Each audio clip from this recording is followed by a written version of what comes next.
What's up, guys? It's Mr. Frosty here, aka the People's Supplier, and today we'll be exploring the cold facts. Also, I just wanted to add that today is the first time I'm wearing two different outfits in one of my videos. Cause what happened is I actually recorded this video about artists, term engineers, and things of that nature a while back, but you know, sometimes videos get lost and you try to upload them and blah blah blah blah blah. So because of that, I went ahead and decided to record an intro, outro video so that I look different and blah blah blah and all that stuff, but what we really care about is the artist engineer terms, right? So let's go ahead and go over to that footage now.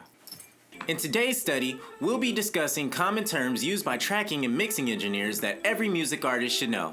But before we get into that, we're going to talk about the difference between a tracking engineer and a mixing engineer.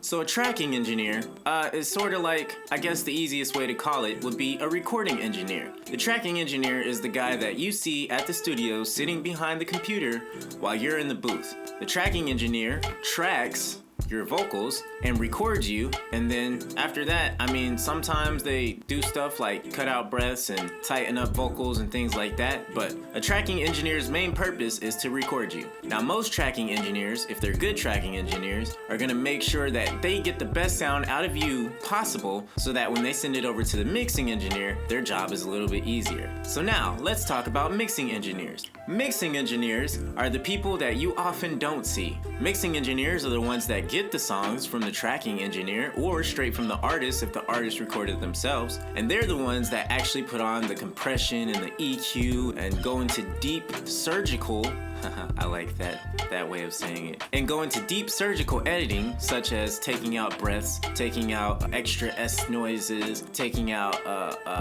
weird mouth noises like yeah, we all know we make those, and things of that nature. So the mixing engineer is the one that really gets the track sounding radio ready. And then after that, it goes off to the mastering engineer, but we won't talk about them. Alright, so some of the most common tracking terms that most artists should know when they walk into the studio are things like dubs, or in and outs, ad-libs, double ups or doubles, which are different from dubs, the common phrase top of the, and the even more common phrase, are you ready? So let's delve into each one of these terms one by one and really figure out what they mean. When you record your first track, say you're recording your verse or you're recording the hook, but when you record your first little track, that's usually your main vocal. That's right, the main one. That's the one that everybody's gonna hear above everything else. Yeah. About to hit you with them cold facts. Yeah. I said this is Mr. Frosty with the cold facts. I'ma show you how we go record tracks. First the main track, then the dubs hit. Then some ad-libs, I might double this. What? Now here's where it gets tricky. I've known plenty of artists that have come into the studio and said, hey, I want to do some in and outs on top of that. And a lot of engineers, especially the new engineers, are confused like, in and outs? What's in and out? So, in and outs are pretty much the same thing as dubs. Yep, there we go, we're bringing it back from earlier. Dubs. A dub, or an in and out, is usually, and most commonly, when you take your main vocal and you just add on to the end of each phrase. So say, oh, actually forget it.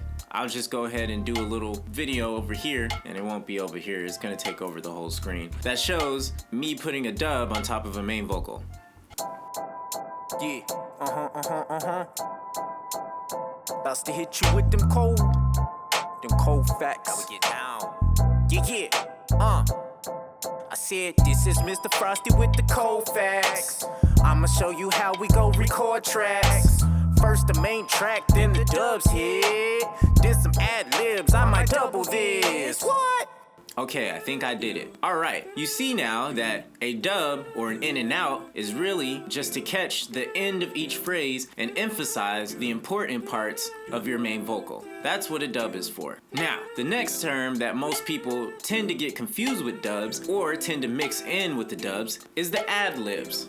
ad-libs. That's right. So if we go a little bit back into history and look at some of the songs that were made before, you know, we had all this fancy equipment and you can go back in and just go over something you messed up on, ad-libs were usually used to add something on to your verse or your main vocal. Ad-libs were never meant to emphasize the same words. Ad-libs are parts that fill in the spaces or parts that add on to what you've already recorded. So here's some examples of ad-libs.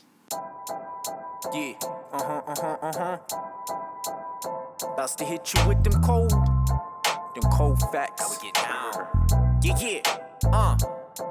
I said, this is Mr. Frosty with the cold facts. I'ma show you how we go record tracks. First the main track, then the dubs hit. Then some ad-libs, I might double this. What? Pretty sure I did that. So, whenever you think ad-libs, think Migos, because usually Migos do a lot more ad-libs than they do dubs. Let's go on to the next part. So here's where it gets a little interesting and maybe confusing, because a lot of tracking engineers don't actually use the term that I'm about to bring up. Mostly it's artists that use this term, and the term is called doubles, or a double up. Whenever an artist says the word double, a tracking engineer's mind generally goes to, okay, so you're gonna say every word you said in the main verse again, but as a double, so as a second part. So your main track and your double are going to be the same exact thing. It may just be in a different tone of voice, higher or lower, or it might be the exact same thing. That's what's considered a double. Now, here we don't want to get doubles confused with dubs, because dubs, as we expressed earlier, are just to catch the emphasis on the end phrases of your main vocal, instead of doubling up the entire thing. So, here's an example of a double. Yeah,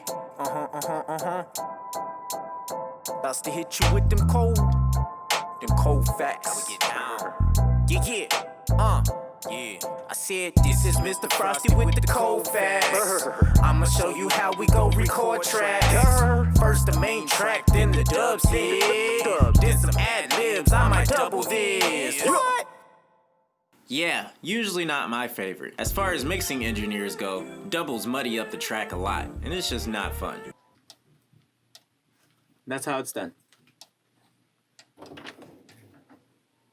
The next thing I want to talk about is the phrase top of the. Top of the usually means, do you want to start at the beginning of the hook or the verse? So it's one of those phrases that tracking engineers use before they hit the record button. They say, do you want to take it from the top of the song? Do you want to take it from the top of the hook? Or do you want to take it from the top of the verse? Each of these things pretty much mean the same thing, it's just different sections of the song. And usually, a good tracking engineer will give you anywhere from 4 to 8 bars between the time you start recording and the time you start rapping. So basically, they'll give you some time to be prepared to rap, instead of just throwing you right on the hook. And last but not least, for tracking engineers, something I want to express, just because it's one of those things that may come off as annoying at first, or may come off as, this engineer doesn't feel like I know what I'm doing, but it's not that. It's just the engineer making sure that they don't start recording before you record. And that is the term, are you ready? Whenever a tracking engineer asks, are you ready? All he or she is asking is if you're ready for them to press the record button. It's pretty simple, actually. Not really too much to go into there. I mean, if you want to see an example. You ready?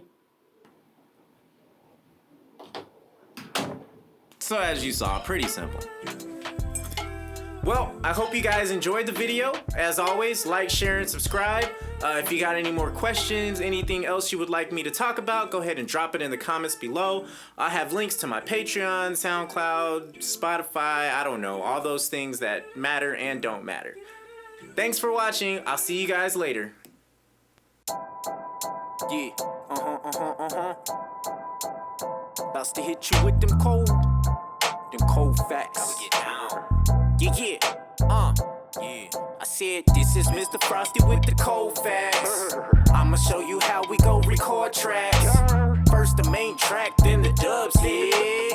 Then some ad-libs, I might double this. It's really easy, I promise. honest. See, I'm just dropping some knowledge. I learned more from YouTube videos than I learned in college, and that ain't something I'm knocking. No, I'm just trying to be honest. I'd rather give y'all this for free than make y'all spend all them dollars. And this is shameless promotion. Go ahead and tap on the follow, copy the link and then share it, and then suggest a new topic. Drop it down there in the comments. I'll do my best to acknowledge. I'm not perfect, I'm just nerdy and don't care about profits. Cold facts. This is Mr. Frosty with the cold facts. I'ma show you how we go record tracks. First the main track, then the dubs hit. Then some ad-libs, I might double this. What? Cold facts. Record tracks. Then the dubs hit. I might double this.